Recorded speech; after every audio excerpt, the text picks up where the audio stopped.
अस्सलाम वालेकुम। SM news के साथ मैं हूं इश्तियाक अली। खबरों का सिलसिला बढ़ाते हुए खबर शामिल करते हैं लाहौर से। CCPO लाहौर गुलाम महमूद डोगर और DIG ऑपरेशन सज्जाद कियानी की हिदायत पर SP Iqbal town captain retired Mohammad Ajmal की ज़ेर निगरानी मंशियात फरोशों के खिलाफ इकबाल टाउन डिवीजन का ग्रैंड ऑपरेशन मजमूई तौर पर 21 मुलजमान को गिरफ्तार करके 13 किलोग्राम से ज़ायद चर्स और 65 लीटर शराब बरामद।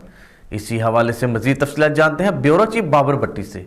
जी बाबर, बताइएगा क्या तफसीलात है आपके पास? जी CCPO लाहौर गुलाम महमूद डोगर और DIG ऑपरेशन सज्जाद कियानी की हदायत पर SP इकबाल टाउन कैप्टन और मोहम्मद अजमल की ज़ेर निगरानी मुंशियात फरोशों के खिलाफ इकबाल टाउन डिवीजन का ग्रैंड ऑपरेशन मजमूई तौर पर 21 मुलजमान को गिरफ्तार करके 13 किलो से ज़ायद चर्स और 65 लीटर शराब बरामद। नवाकोट पुलिस ने 7 मुलजमान के कब्जा से 4 किलो 415 ग्राम चर्स और 25 लीटर शराब बरामद। सांदा पुलिस ने 2 मुलजमानों को गिरफ्तार करके 1 किलो 400 ग्राम चर्स बरामद।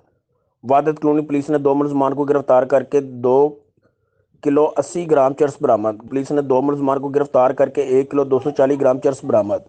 मिल्लत पार्क पुलिस ने 3 मुलजमान से 480 ग्राम चर्स और 20 लीटर शराब बरामद। इकबाल टाउन पुलिस ने 2 मुलजमान से 1 किलो 100 ग्राम चर्स और 20 लीटर शराब बरामद। शेराब कोट पुलिस ने 1 किलो 30 ग्राम चर्स बरामद की। मुलसम टाउन पुलिस ने 2 मुलजमान से 1 किलो ग्राम से ज़ायद चर्स और 10 लीटर शराब बरामद। समनाबाद पुलिस ने मुलजमान के कब्जा से 250 ग्राम चर्स बरामद की। मुलजमान के खिलाफ मुकदमा दर्ज मजीद तफ्तीश के लिए इन्वेस्टिगेशन विंग के हवाले कर दिया गया। मंशियात फरोश और जराइम पेशा अफराद के खिलाफ कार्रवाइयाँ जारी रखेंगी। SP Iqbal town captain Mohammad Ajmal. जी बहुत शुक्रिया बाबर तफसीलात से आगाह करने के लिए। अब तक के लिए इतना ही। मजीद खबरों के लिए देखते रहिए SM न्यूज़।